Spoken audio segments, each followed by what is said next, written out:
আসসালামু আলাইকুম। কেমন আছেন বন্ধুরা? আশা করি সবাই ভালো আছেন। নতুন একটি ভিডিওতে আপনাদের সবাইকে স্বাগতম জানাচ্ছি। আমি মোহাম্মদ সাগর মিয়া। তো আজকের ভিডিওতে আপনারা দেখবেন আমরা অনেক সময় ওয়ার্ডপ্রেস ওয়েবসাইটে যখন আমরা কোনো ফাইল আপলোড করতে যাই বা কোনো থিম প্লাগইন আপলোড করতে যাই তখন আমাদেরকে একটা এরর মেসেজ আসে। তো এররে বলতেছে যে আমরা এখানে আপলোড করতে পারবো না। তো এই এররটা আমরা কিভাবে ফিক্স করব? তো আজকের ভিডিওতে আমরা সেটাই দেখাবো। তো চলুন শুরু করা যাক।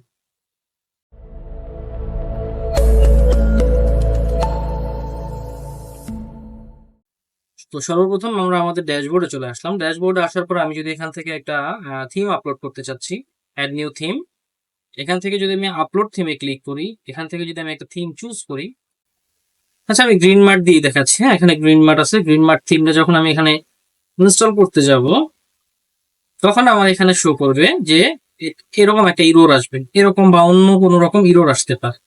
আমি যতবার এখান থেকে ব্যাক করব, আমি যতবার এটাকে আপলোড করতে যাব, আমি দেখাচ্ছি এখানে যখন green mart green mart theme আমি এটাকে যখন আপলোড করতে যাব, ও সরি এখানে আসবে না, আমি new theme, upload theme, choose file, এখান থেকে আমি যখনই এটা আপলোড করতে যাব তখন এটা আপলোড হবে না।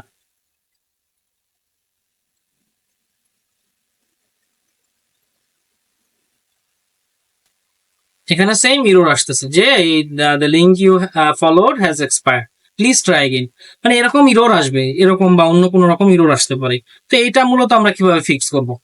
তো এইটা ফিক্স করার জন্য আমাদেরকে যেটা করতে হবে সেটা হলো আমরা আমাদের সি প্যানেলের টুলসে যাব, মানে সি প্যানেলের যে টুলস আছে এই টুলসে যাব। টুলসে যাওয়ার পরে আমরা আমাদের একেবারে নিচে গেলে দেখতে পাবো এখানে সফটওয়্যার নামক একটা ড্রপ ডাউন মেনু আছে। তো আমরা সফটওয়্যারে যাওয়ার পরে এখান থেকে আমরা মাল্টি পিএইচপি আইএনআই এডিটর এটাতে ক্লিক করব। এটাতে ক্লিক করার পরে আমরা ডোমেইন নেমটা দেখবো, এটা হচ্ছে demo.sstech.com.bd, এটা হচ্ছে ডোমেইন নেম। তো আমরা এখান থেকে আমাদের ডোমেইনটা সিলেক্ট করে দিচ্ছি demo.sstech.com.bd। দেন এখান থেকে আমরা আমাদের যে ম্যাক্স এক্সিকিউশন টাইমটা এটা আমরা এখান থেকে 300 করে দিব, প্লাস হচ্ছে ইনপুট টাইমটা আমরা 600 করে দিব। আর মেমোরি লিমিট 128 MB আছে, এটা থাক। পোস্ট ম্যাক্স সাইজ এটা আছে 8 MB, তো আমরা এটাকেও 128 MB করে দেই। আর হচ্ছে এখানে দেখেন এই যে আপলোড ম্যাক্স ফাইল সাইজ, এটা হচ্ছে মেইন রিজন আমাদের, এটা হচ্ছে কারণ এটা 2 MB আছে, এই জন্য আমাদের থিমটা আপলোড হচ্ছে না, বা যে কোনো কন্টেন্ট আমরা আপলোড করতে যাব এখানে 2 MBর উপরে আপলোড হবে না। তো আমরা এখানে আপলোড ম্যাক্স ফাইল সাইজ আমরা 2 MB করা আছে, তো আমরা এটাকে 128 MB করে দেই, 128 MB। দেন আমরা এখন এখান থেকে অ্যাপ্লাই করতেছি, এটা সেভ হইলো। এখন আমরা এখানে যাওয়ার পরে যদি আমরা এখন চেষ্টা করি আপলোড করার, দেখা যাক চেষ্টা করলে হয় কিনা। আপলোড থিম, চুজ ফাইল, এখান থেকে আমরা জাস্ট গ্রিন মার্ট থিমটাকে ধরি, গ্রিন মার্ট, ওপেন, ইনস্টল নাও। এখন দেখি আমাদের থিমটা ইনস্টল হয় কিনা। একটু সময় নিতেছে থিমটা ইনস্টল হওয়ার জন্য, এটা আপলোড হবে তারপরে ইনস্টল হবে। আচ্ছা, এখন দেখা যাচ্ছে এখানে থিমটা সম্পূর্ণভাবে ইনস্টল হয়ে গেছে। এখন আমরা চাইলে এখান থেকে অ্যাক্টিভেট করতে পারি। আচ্ছা, আমরা অ্যাক্টিভেট করতেছি, আমাদের থিমটা অ্যাক্টিভেট হয়ে গেছে।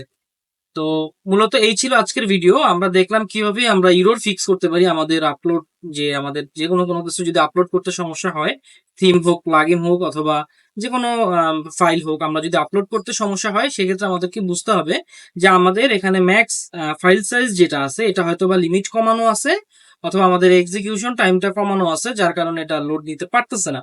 এটা হচ্ছে আমরা যে রিলোড হয় না, রিলোড হলে যতটুকু সময় আপনি ওকে দিতে চাচ্ছেন আর কি, তো আপনি যদি 30 করে দেন 30 সেকেন্ডও সময় নেবে, এর নিচে এর পরে আর সময় ও আপনাকে দিবে না। তো দেখা গেছে অনেক ফাইল থাকে 30 সেকেন্ড আপলোড হতে পারে না, আপনাদের ইন্টারনেটের স্পিড স্লো থাকে বা আপনাদের হোস্টিং এর কারণে। তো এই কারণে এটা বাড়ায় রাখাটা ভালো, তবে বেশি বাড়াবেন না, বেশি বাড়ালে সমস্যা হবে।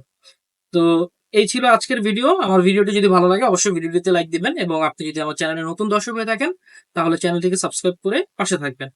আসসালামু আলাইকুম, আল্লাহ হাফেজ।